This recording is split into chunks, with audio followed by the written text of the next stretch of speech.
Hello बच्चों, स्वागत है आप लोग का आपके अपने YouTube channel extra classes base sensor में। और जो टॉपिक चल रहा था हम लोग का अम्ल, क्षार और लवण, उसी टॉपिक को कंटिन्यू करेंगे। पिछले वाले लेक्चर में आपने क्या देखा? आपने देखा था कि जो अम्ल और क्षार हैं वो किस प्रकार से साल्ट का निर्माण करते हैं, और जो साल्ट हैं उनके कितने टाइप्स होते हैं देखा आपने।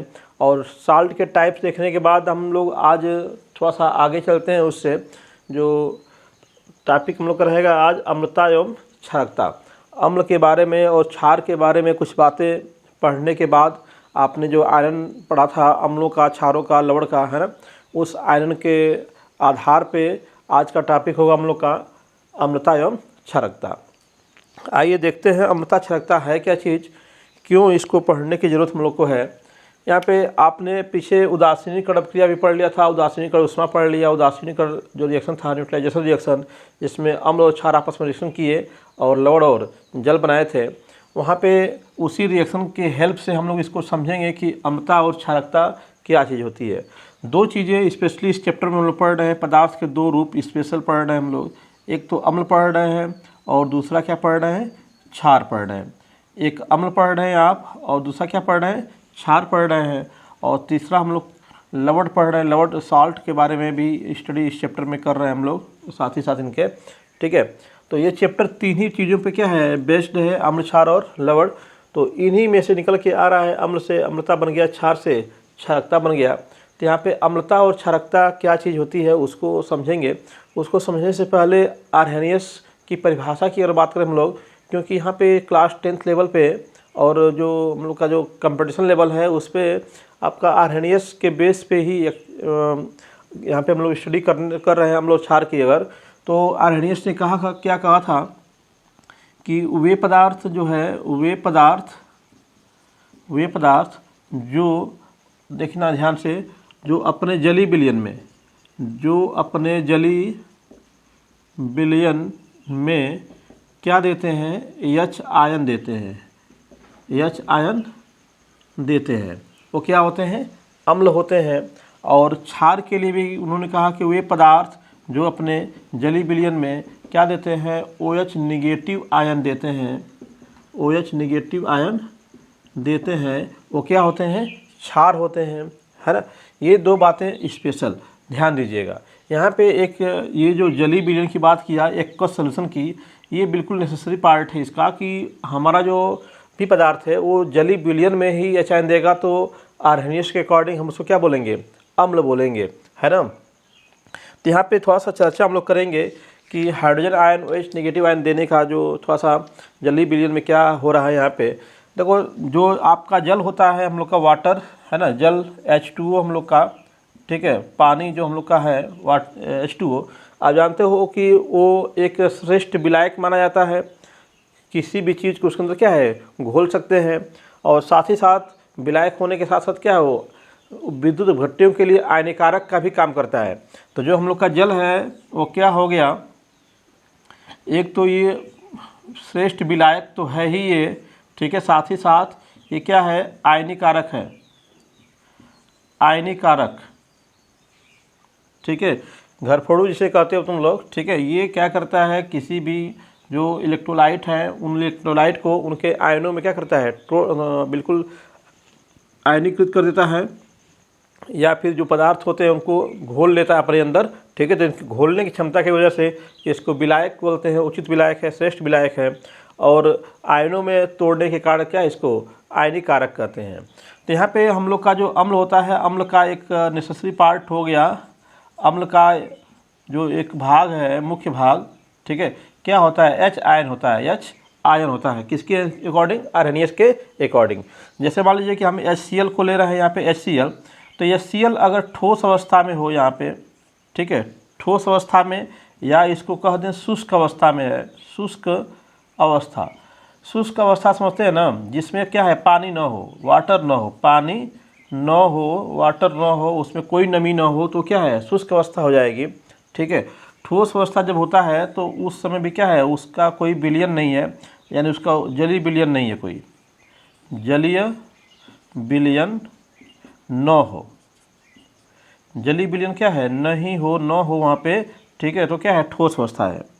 तो अगर ये ठोस अवस्था में है तो ये इसके पास कोई H आयन नहीं होता। ये जब तक H आयन निकालेगा नहीं तब तक ये अम्लीय प्रॉपर्टी शो नहीं करेगा। कोई भी पदार्थ है जब वो H आयन निकालेगा, H आयन निकालने की टेंडेंसी उसकी होगी तो अभी वो क्या होगा, अम्ल होगा। तो अगर ये शुष्क अवस्था में है या फिर आपका ठोस अवस्था में है तो यह अम्ल की भांति व्यवहार नहीं करता। तो ये अम्ल की भांति व्यवहार नहीं करते हैं, अम्ल की भांति व्यवहार नहीं करते, ठीक है। परंतु जैसे ही ये विलयन अवस्था में आते हैं, विलयन अवस्था में ये क्या करते हैं, हाइड्रोजन आयन देते हैं एवं अम्ल की भांति क्या करते हैं, अम्ल की भांति व्यवहार करते हैं। कहोगे सर क्या पढ़ा रहे हैं, अभी तो ये सभी चीज़ें टॉपिक पीछे पढ़ा चुके हैं, फिर इसको रिपीट करने की क्या ज़रूरत पड़ गई। तो ये रिपीट करने की ज़रूरत इसलिए है कि हम लोग जो अम्लता और क्षारकता पढ़ने जा रहे हैं वो इसी पे बेस्ड है ना। हम लोग का ये इसी पे बेस्ड है कि अम्लता क्या है और क्षारकता क्या है, ठीक है। तो आपका यहाँ पे क्या हम बता रहे हैं उसको समझ लीजिएगा तो पूरा बात समझ में आपको आ जाएगी। अम्लता और क्षारकता, यहाँ पे हम लोग का अम्ल था, ठीक है। अब यहाँ पे क्या समझाया मैंने कि ठोस अवस्था में नो हाइड्रोजन आयन, कोई हाइड्रोजन आयन नहीं है। अब ये विलयन अवस्था में जाएगा, तो क्या होगा, हाइड्रोजन आयन मिलेगा हम लोग का, हाइड्रोजन आयन हम लोग को मिलेंगे, ठीक है। और इसी प्रकार से अगर हम क्षार की बात करेंगे तो क्षार भी ठोस अवस्था में जब तक रहेगा तो नो OH नेगेटिव आयन नहीं मिलेगा हम लोग को। लेकिन जब वो विलयन अवस्था में जाएगा तो विलयन अवस्था में क्या है, हम लोग को OH नेगेटिव आयन क्या है, मिलेगा हम लोग को। विलयन अवस्था में क्या है, क्षार OH नेगेटिव आयन देगा। तो ये जो आपके H आयन और OH नेगेटिव आयन देने की जो क्षमता थी उसकी, ठीक है, उसी क्षमता को हम लोगों ने उसकी प्रबलता से जोड़ा था, कौन, प्रबल अम्ल कौन, दुर्बल अम्ल। और आज ये जो H ion OH negative ion जो मिल रहे हैं हम लोग को, उसी की वजह से क्या है, अम्लता और क्षारकता मिलने वाली है। देखो दोस्तों, हम लोग जब उदासीनीकरण अभिक्रिया पढ़े थे, क्या पढ़ा था हम लोगों ने, उदासीनीकरण अभिक्रिया पढ़ा था। तो उसमें कहा था कि आप अम्ल को मिला दो, किसमें, क्षार में मिला दो, क्या मिलेगा हम लोग को, लवण मिलेगा। जो कि न अम्ल होता है न ही अम्ल होता है ये, और न ही क्या होता है, क्षार होता है। ये जो अम्ल और क्षार को मिलाया हम लोगों ने, क्या मिल गया, लवण मिल गया। तो ये न ही अम्ल होगा न ही क्या होगा, क्षार होगा। इसका मतलब क्या हुआ कि अम्ल ने क्षार की जो क्षारकता, जो क्षारी गुण है उसको समाप्त कर दिया, या फिर उल्टा बोलिए तो क्षार ने अम्ल के अम्लीय गुण को समाप्त कर दिया। तो उदासीनीकरण का मतलब क्या हो गया, उदासीनीकरण का अर्थ हम लोग के हिसाब से हो गया, पीछे पढ़े भी अभी हम लोग इसको, क्या हो गया कि अम्ल क्या करे, क्षार के क्षारीय गुण को क्या कर दे, समाप्त कर दे, ठीक है। यदि अम्ल क्या है, क्षार के क्षारीय गुण को समाप्त कर दे, या फिर क्षार जो है, क्षार क्या करे, अम्ल के अम्लीय गुण को समाप्त कर दे, समाप्त कर दे, ठीक है। तो ये जो क्रिया होगी क्या होगी, उदासीनीकरण क्रिया होगी। और अम्ल क्षार के क्षारीय गुण को कैसे समाप्त कर रहा है, देखो आप यहाँ पे ध्यान से, अम्ल का अम्लीय गुण किसके कारण है, अम्लीय गुण किसके कारण है, H पॉजिटिव कारण है। और आपका क्षारीय गुण किसके कारण है, क्षारीय गुण किसके कारण है, OH नेगेटिव कारण है। तो ये दोनों जब आपस में कंबाइन होते हैं तो क्या बनाते हैं, H2O का निर्माण करते हैं, पानी का निर्माण कर देते हैं, ठीक है। जिससे अम्ल के अंदर से H आयन खत्म हो गया और क्षार के अंदर से क्या है, OH आयन खत्म हो गया। तो ये जब H आयन समाप्त हो जाएगा तो उसका अम्लीय गुण क्या हो जाएगा, समाप्त हो जाएगा, क्योंकि अम्ल की पहचान किससे है, H आयन से ही है, ठीक है। और क्षार की पहचान किससे है, OH नेगेटिव आयन से ही है। अगर OH नेगेटिव आयन रहेगा तो क्या होगा, वो क्षार होगा, अगर OH नेगेटिव आयन नहीं होगा तो क्या वो क्षार नहीं होगा, ये चीज़, ठीक है। तो अब ये अम्लता और क्षारकता का मतलब बिल्कुल अब परिभाषा आप समझ में आपको आ जाएगा। ठीक है, अब यहाँ पे H आयन और OH निगेटिव आयन आपस में कंबाइन क्यों हो रहे हैं, कैसे उनका फॉर्मेशन हो रहा है, तो आप अच्छे से जानते हो कि जो हाइड्रोजन होता है वो क्या है, जब किसी भी मोर इलेक्ट्रोनिगेटिव एटम से जुड़ जाता है। मोर इलेक्ट्रोनिगेटिव एटम समझते हैं आप, जो इलेक्ट्रॉन लेना जानते हैं, जो किसी का इलेक्ट्रॉन क्या करें, ग्रहण करने की प्रवृत्ति हो, जो क्या हो, लालची प्रवृत्ति के हों, जो किसी और के इलेक्ट्रॉन को, जो किसी और के जो चीज़ें हैं उनको अपनी ओर आकर्षित करें, उनकी ओर आकर्षित हों, उनको चुराने का प्रयास करें, छीनने का प्रयास करें। ठीक है, वो होते हैं मोर इलेक्ट्रोनिगेटिव। ठीक है, मोर इलेक्ट्रोनिगेटिव। ठीक है, जब आपका जो हाइड्रोजन है, ठीक है, जब हाइड्रोजन क्या है, किसी के साथ, कैसे लोग के साथ, मोर इलेक्ट्रोनिगेटिव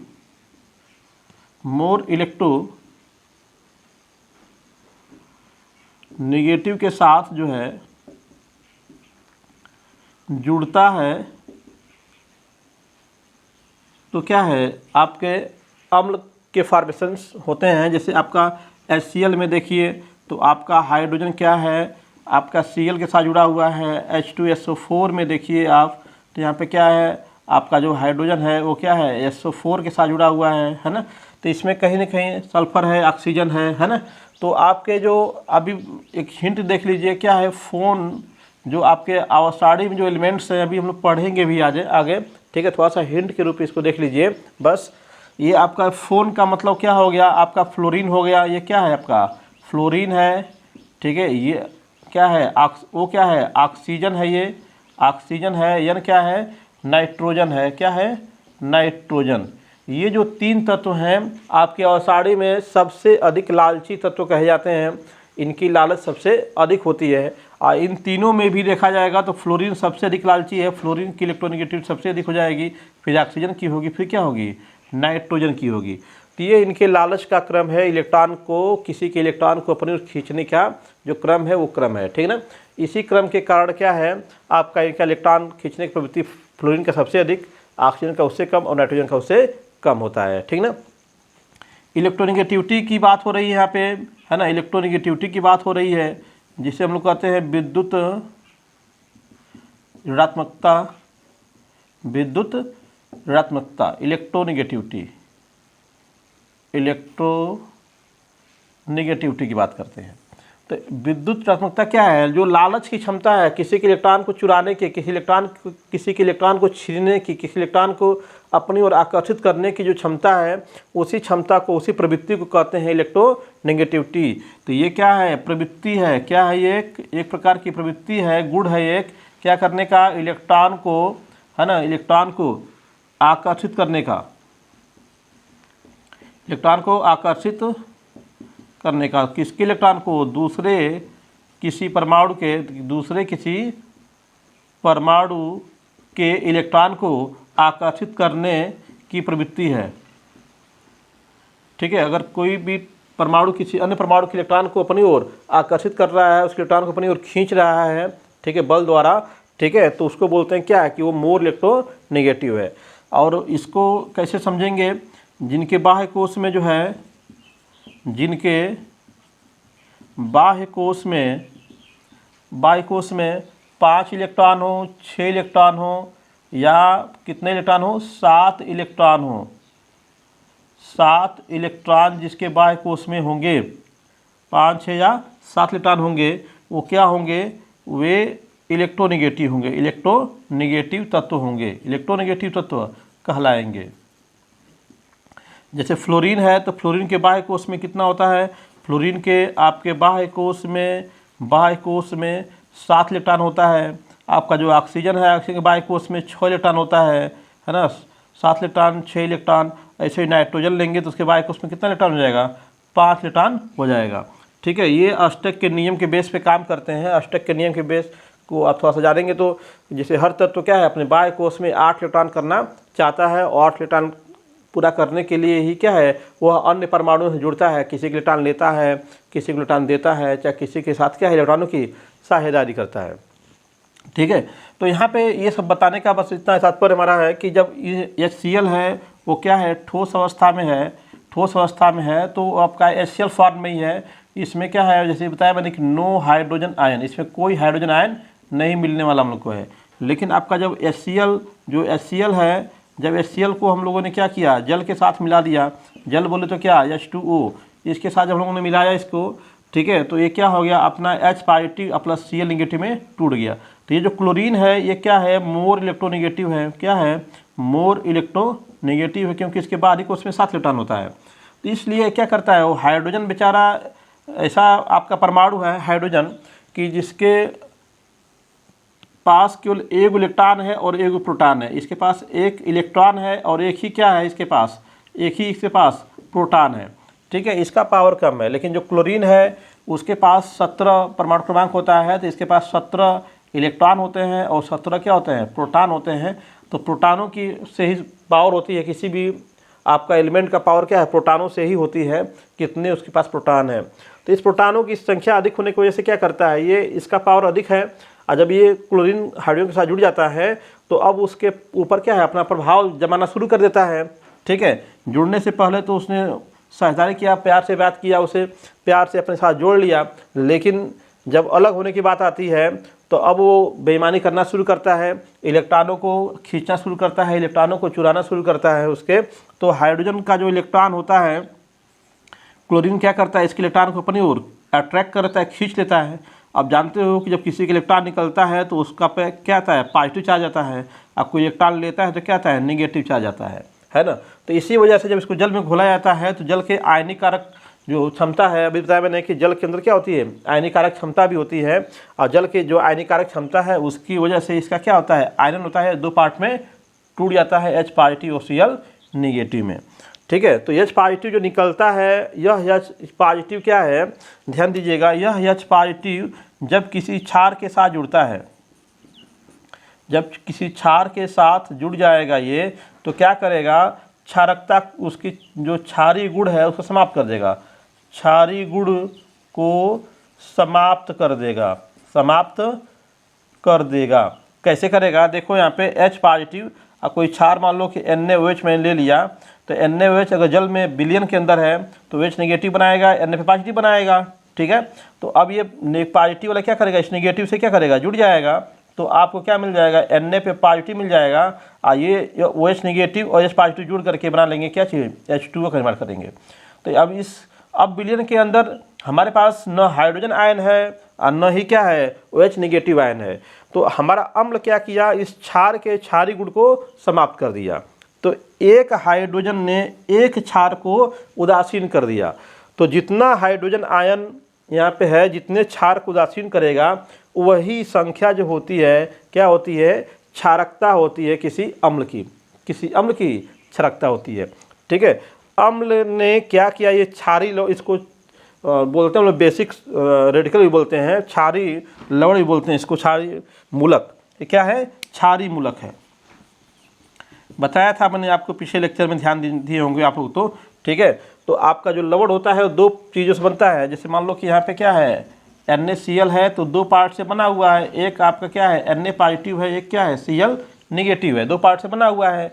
तो जो पार्ट अम्ल से प्राप्त होता है, यह अम्ल से प्राप्त है, किससे, HCl से प्राप्त होगा मान लो कि, तो ये क्या है, अम्ल से प्राप्त है, अम्ल से प्राप्त है, तो इसको बोलते हैं अम्लीय मूलक। क्या बोलते हैं इसको, अम्लीय मूलक बोलते हैं। ये किससे प्राप्त होता है, NaOH से प्राप्त हो गया ये, तो Na पॉजिटिव क्या हो गया, Na पॉजिटिव क्या हो गया, क्षारीय मूलक हो गया, क्या हो गया, क्षारीय मूलक हो गया। तो ये क्षारीय मूलक है, क्या है, क्षारीय मूलक है। तो इसी प्रकार से आपका जो HCl है, HCl इससे क्या है, H पॉजिटिव मिलता है हम लोग को, और Cl क्या मिलता है, नेगेटिव मिलता है। तो क्या हो गया, आपका क्षारीय मूलक हो गया, क्या हो गया, क्षारीय मूलक हो गया। ये क्या हो गया, आपका अम्लीय मूलक हो गया, ठीक है ना। तो आपका जो क्षार को उदासीन करने वाला अम्ल का वह भाग जो क्या करे, क्षार को उदासीन करे, वही होता है उसका क्षारीय मूलक, ठीक है। और जितनी संख्या में वो क्षार को उदासीन करता है उसको कहते हैं उसका क्षारकता। तो किसी अम्ल की जो क्षारकता है, अम्ल की क्षारकता देखते हैं और क्षार की अम्लता देखते हैं। पहली चीज़ तो ये समझिए, अगर ये बातें समझ में आ गई होंगी तो अब बहुत आसानी से हम लोग अम्लता और क्षारकता को समझ पाएंगे। आइए देखते हैं क्या है क्षारकता और अम्लता। तो यहाँ पे हम लोग देख रहे हो कि अम्ल प्लस क्षार आपस में रिएक्शन कर रहे हैं, तो इसका H आयन इसका क्या होगा, OH नेगेटिव आयन आपस में रिएक्शन करेंगे, H2O का फॉर्मेशन करेंगे। तो ये इस अम्ल ने क्या किया, इस क्षार को समाप्त, क्षारीय गुण को समाप्त किया। तो किसके वजह से किया, हाइड्रोजन आयन की वजह से किया। अगर हाइड्रोजन आयन नहीं होता तो ये क्या है, क्षार उदासीन नहीं हुआ होता। ठीक है, तो कह सकते हैं कि अम्ल की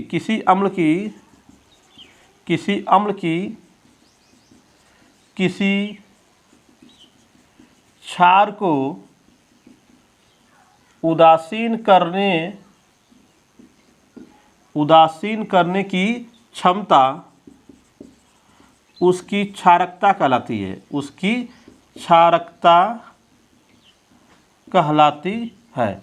किसी अम्ल की किसी क्षार को उदासीन करने की क्षमता होती है, उसे क्या बोलते हैं हम लोग, उसकी क्षारकता कहते हैं। अब वो कितनी क्षमता उसकी होगी, जितने उसके पास हाइड्रोजन आयन होंगे।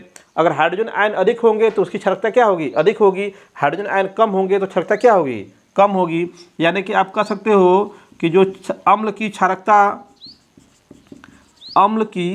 क्षारकता प्रोपोर्शनल टू हाइड्रोजन आयन की संख्या, यानी हाइड्रोजन आयन की संख्या अधिक होगी तो क्षारकता भी क्या होगी, अधिक होगी। हाइड्रोजन आयन की संख्या कम होगी तो क्षारकता भी क्या होगी, कम होगी। ये ध्यान दीजिएगा, किसी अम्ल की जो क्षारकता है वो हाइड्रोजन आयन की संख्या पर निर्भर करती है। ठीक है ना। अब देखो यहाँ पे इसी परिभाषा को दूसरे तरीके से क्या बोल सकते हैं कि किसी अम्ल में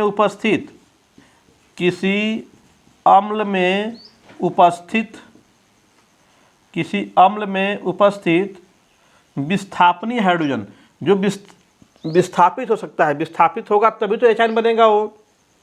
ठीक है ना। विस्थापित मतलब जो जिसको हटाया जा सके, जिसमें से वो हाइड्रोजन आयन निकाल सके हाइड्रोजन आयन के रूप में। तो विस्थापनीय कर लीजिए इसको, विस्थापित होने योग्य विस्थापनीय हाइड्रोजन की जो संख्या होती है, हाइड्रोजन आयन की संख्या उस अम्ल की क्या कहलाती है, क्षारकता कहलाती है। उस अम्ल की क्षारकता कहलाती है। ठीक है, किसी अम्ल में उपस्थित विस्थापनीय हाइड्रोजन की संख्या क्या है, उस अम्ल की क्षारकता कहलाती है। ठीक है, तो ये दोनों परिभाषाएं से आप समझ सकते हैं कितना उसके अंदर हाइड्रोजन आयन उपस्थित है। ठीक है, कोई अम्ल किसी क्षार को उदासीन कर सकता है तो वही क्या उसकी क्षारकता है। किसी अम्ल की क्षार को उदासीन करने की क्षमता जो है क्या उसकी क्षारकता हो गई। ठीक है, तो दोनों बातें आप याद रखेंगे तो आपको बिल्कुल समझना क्या होगा, आसान होगा। ये पॉइंट याद रखिएगा, फार्मूला ये कि अम्ल की क्षारकता जो होती है हाइड्रोजन आयन की संख्या के प्रोपोर्शनल होती है। जैसे ये ध्यान दीजिएगा, जो अम्ल की क्षारकता है उसकी आप बात कर रहे हो, तो इसी बात को आपने क्या समझा कि जब हाइड्रोजन किसी मोल इलेक्ट्रोनेगेटिव एटम से जुड़ा होता है तो क्या करता है, वो जब जल में जाता है तो मोल इलेक्ट्रोनेगेटिव एटम उसका इलेक्ट्रॉन ले लेता है और उसको हाइड्रोजन आयन के रूप में क्या करता है, छोड़ देता है लावारिस। और वही हाइड्रोजन आयन क्या है, भटकता है। और भटकते भटकते जब H आयन की मुलाकात OH नेगेटिव आयन से होती है तो जल बना करके क्या होता है, अलग हो जाता है। और इस प्रकार से अम्ल की अम्लता और क्षार की क्षारकता क्या होती है, समाप्त हो जाती है। तो यहाँ से एक एग्जाम्पल से इस बात को क्लियर करेंगे हम लोग। देखिए एग्जाम्पल क्या हम लोग का है, ये आपने लिया HCl, ठीक है ना, इसको आपने जली विलयन में डाला तो क्या होगा, जब इसका एक्वस सोल्यूशन बनाएंगे आप तो ये आपका H positive plus Cl negative में क्या होगा, ब्रेक कर जाएगा। ये जो H आयन निकल रहा है, यही H आयन क्या करेगा, आपका जो किसी क्षार के हाइड्रोक्साइड आयन है उनको क्या करेगा, न्यूट्रल करेगा। सपोज दैट ये आपका कोई सोल्यूशन है आपका, जिसमें आपने क्या है, कोई क्षार लिया हुआ है, जैसे मान लीजिए NaOH है हम लोग के पास, NaOH, ठीक है, इसको आपने तोड़ दिया, प्लस माइनस में टूटे हुए हैं। जब आपका जो अम्ल इसके अंदर आएगा तो इसका H positive plus Cl negative से देखिएगा, यहाँ पे जो H पॉजिटिव होंगे वो क्या होंगे, इसके OH नेगेटिव से क्या होंगे, जुड़ जाएंगे। तो एक HCl रहेगा, अगर HCl का एक अणु है तो उसमें से केवल एक ही H आयन निकलेगा, और वह H आयन आएगा OH नेगेटिव से क्या करेगा, कंबाइन हो जाएगा आपका तो आपका H positive plus OH negative क्या हो गया, कंबाइन हुए और यहाँ से क्या बन गया हम लोग का H2O बन गया। अब ये जो NaOH क्षार था इसकी क्षारकता क्या हो गई है, ख़त्म हो चुकी है। लेकिन देख रहे हैं आप कि एक HCl केवल एक ही HCl आयन निकल रहा है, तो इसकी अगर हम लोग क्षारकता की बात करेंगे तो इसकी क्षारकता क्या हो जाएगी, इसकी क्षारकता हो जाएगी 1। क्यों भाई, क्योंकि विस्थापनीय हाइड्रोजन कितने इसके अंदर हैं, इसके अंदर विस्थापनीय हाइड्रोजन कितने हैं, एक हैं। कितने हैं, एक, केवल एक ही हाइड्रोजन निकाल रहा है ये, ठीक है। या फिर इसी को दूसरे शब्दों में कह सकते हैं कि यह एक क्षार को क्या कर रहा है, न्यूट्रल कर रहा है, इसलिए इसकी क्षारकता क्या होगी, 1 हो जाएगी, ठीक है। अभी देखिए इसका जो दूसरा एग्जाम्पल हम लोग देख रहे हैं, यहाँ पे देखिए तो H2SO4 लेते हैं सेकेंड एग्जाम्पल में। इसको जब आयनित करेंगे तो क्या बनेगा आपका 2H पे पॉजिटिव प्लस SO4 पे 2 नेगेटिव आया, हम लोग का सल्फेट आयन बना वहाँ पे, और 2 आप यहाँ पे देख रहे हो 2 H आयन निकले हुए इसके अंदर से। तो जाहिर सी बात है इसकी क्षारकता क्या हो जाएगी, 2 हो जाएगी। इसकी क्षारकता कितनी होगी, 2 होगी। क्यों, इसमें 2 विस्थापनीय हाइड्रोजन है, 2 विस्थापनीय हाइड्रोजन है इसके अंदर। H2SO4 में कितने, 2 विस्थापनीय हाइड्रोजन है, इसलिए इसकी क्षारकता कितनी होगी, 2 होगी। आप देख सकते हो अब यहाँ पे 2 H आयन है, 2 H आयन हम लोग को मिल रहे हैं, तो कम से कम 2 NaOH होंगे हम लोग के पास। तो दोनों NaOH को तोड़ा आपने तो नेगेटिव नेगेटिव, ये वाला क्या है इसके साथ जुड़ जाएगा, और ये आपका क्या है इसके साथ कंबाइन हो जाएगा। इस प्रकार से 2 क्षार क्या हो रहे हैं, न्यूट्रलाइज हो रहे हैं, तो इसकी क्षारकता क्या हो गई, 2 हो गई, है ना। इसी प्रकार से आप जो है 3 वाला भी देख सकते हो एक एग्जांपल इसका। जैसे आप H3PO4 है, मान लीजिए H3PO4 है, तो इसको जब ब्रेक डाउन करोगे तो क्या आएगा, 3H पे पॉजिटिव और प्लस PO4 फॉस्फेट आयन है ये आपका, इस पर 3 निगेटिव बनेगा इसके ऊपर, ठीक है।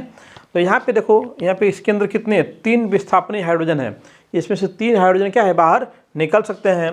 तो हम लोग कह सकते हैं कि इसकी क्षारकता क्या होगी, इसकी क्षारकता हम लोग की क्या हो जाएगी, क्षारकता हो जाएगी 3, क्योंकि विस्थापनीय हाइड्रोजन कितने हैं इसके अंदर, इसके अंदर विस्थापनीय हाइड्रोजन की संख्या कितनी है, 3 है, ठीक है। समझने के लिए 3 H पॉजिटिव निकले हैं उसके अंदर से, ठीक है। तो यहाँ पे देखो आप NaOH NaOH NaOH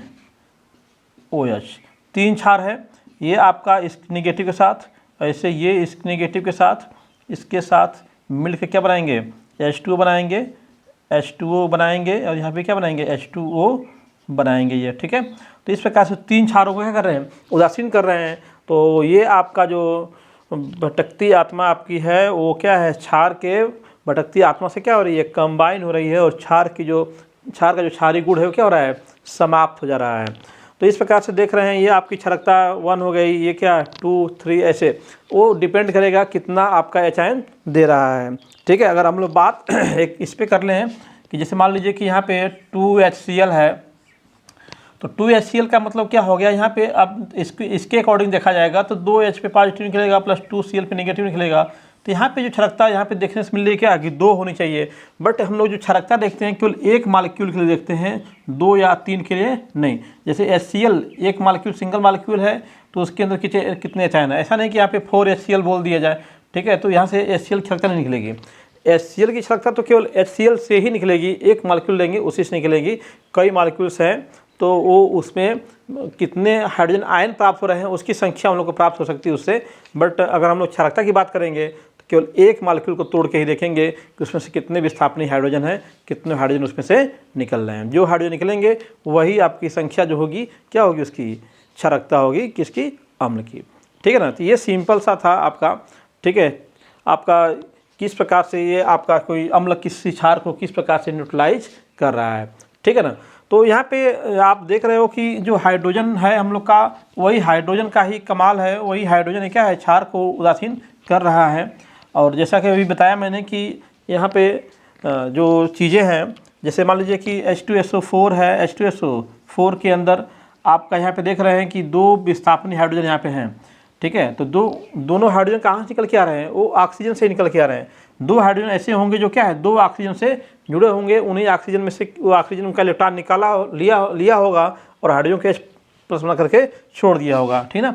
ऐसे ही आपका HCl में से Cl ने इलेक्ट्रॉन लिया होगा और यहाँ से H पॉजिटिव ग्रुप में क्या है निकाल दिया होगा आपका, ठीक है। तो जैसा आपका ये अभी जो तीसरा एग्जाम्पल था हम लोग का H3PO4 था, इसमें से 3 ऑक्सीजन के साथ 3 हाइड्रोजन जुड़े होंगे, इसमें चारों ऑक्सीजन के साथ हाइड्रोजन नहीं जुड़े होंगे, इसमें से 3 ऑक्सीजन के साथ क्या है आपके 3 हाइड्रोजन जुड़े होंगे और ऑक्सीजन क्या कर रहे होंगे, उन हाइड्रोजन को अपनी तरफ उनके इलेक्ट्रॉन को अट्रैक्ट कर रहे होंगे और आपका H पॉजिटिव ग्रुप में क्या उनको अलग कर दे रहे होंगे, ठीक है ना।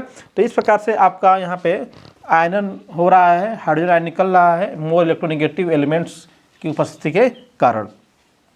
आइए अब देखते हैं हम लोग क्षार की अम्लता क्या चीज़ है, ठीक है। क्षार की अम्लता सेम रहेगी, ठीक ना, इसके अपोजिट उसको हम लोग बात करेंगे अगर, तो डिफिनेशन तो सेम ही होगी, बस जहाँ पे अम्ल यूज कर रहे हैं वहाँ पे क्या हो जाएगा, क्षार हो जाएगा। तो किसकी बात करने जा रहे हैं आप बात करने जा रहे हैं क्षार की अम्लता की, क्षार की अम्लता। तो आप तो डिफिनेशन आप समझ चुके हो, ठीक है। किसी क्षार में उपस्थित विस्थापनी OH नेगेटिव आयनों की जो संख्या होती है उससे क्या होती है, अम्लता होती है, ठीक है। तो सिंपल इसकी परिभाषा आप लिख लो, नो प्रॉब्लम। किसी क्षार में उपस्थित है ना, चाहे किसी क्षार में कहो चाहे किसी पदार्थ में कहो, क्षार की बात कर रहे हो, क्षार की संख्या, तो किसी क्षार में उपस्थित, किसी क्षार में उपस्थित विस्थापनीय, ये यहाँ ध्यान दीजिएगा, विस्थापनीय का मतलब जो निकल सकता है, विस्थापित हो सकता है, विस्थापनीय OH नेगेटिव आयनों की संख्या, आयनों की संख्या उसकी अम्लता कहलाती है, उसकी अम्लता कहलाती है, उसकी अम्लता कहलाती है ना। इसका मतलब इसी को आप कह सकते हो, कोई क्षार है ना जितने अम्ल को उदासीन कर सकता है, कोई क्षार जो है, इसी को दूसरी परिभाषा क्या थी हम लोग की, कोई क्षार जो है जितने अम्ल को उदासीन कर सकता है, उदासीन कर सकता है उसकी अम्लता कहलाती है, उसकी क्या कहलाती है, अम्लता कहलाती है, उसकी अम्लता कहलाती है। ये सिंपल डिफिनेशन हो गई, ठीक है। किसी क्षार की अम्लता, चाहे डिफिनेशन ये लिखिए या फिर इसको लिखिए, नो प्रॉब्लम, ठीक है।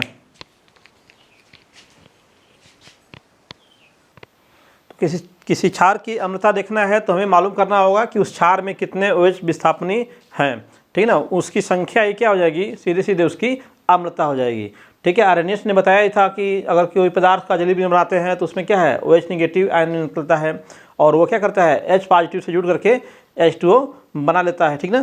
तो कोई क्षार है ना, कोई क्षार हो गया हम लोग के पास, क्षार को क्या किया, जल में मिलाया आपने, तो हम लोग को वहाँ से क्या मिलेगा, हम लोग को OH नेगेटिव आयन मिलेगा, ठीक है। यह OH नेगेटिव आयन क्या होगा, H पॉजिटिव आयन से जुड़ जाएगा अम्ल के, ये कोई अम्ल का H पॉजिटिव आयन है ये, ठीक है। इससे क्या होगा, वो कंबाइन हो जाएगा, ठीक है, और कंबाइन होकर क्या बनाएगा, H2O बनाएगा। इस प्रकार से अम्लता क्या होगी, खत्म हो जाएगी, अम्लता क्या होगी, समाप्त हो जाएगी, समाप्त हो जाएगी।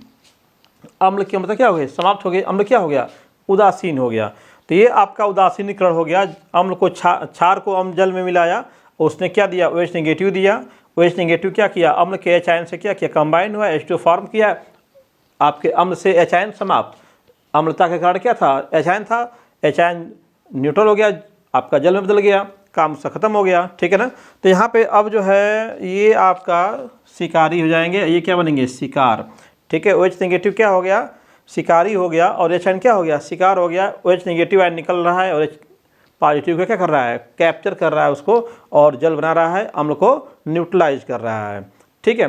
तो सिंपल डिफिनेशन समझ में आपको आ गई होगी, है ना। इसका मैकेनिज्म यही है, क्षार को जल में मिलाएंगे, है ना, वही चीज़ था, वही कहानी है अभी भी।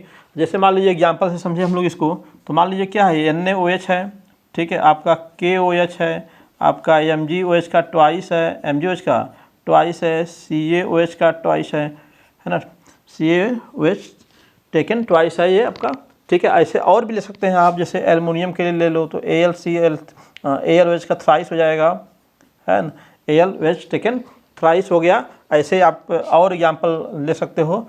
यहाँ पे पहले समझ लें, टूटेगा तो क्या बनेगा, Na positive plus OH negative, इसको तोड़ो क्या बनेगा, Na positive plus OH negative, इसको तोड़ के देखो तो आपका क्या मिल जाएगा, Mg पे 2 पॉजिटिव प्लस 2 OH पे नेगेटिव मिलेगा।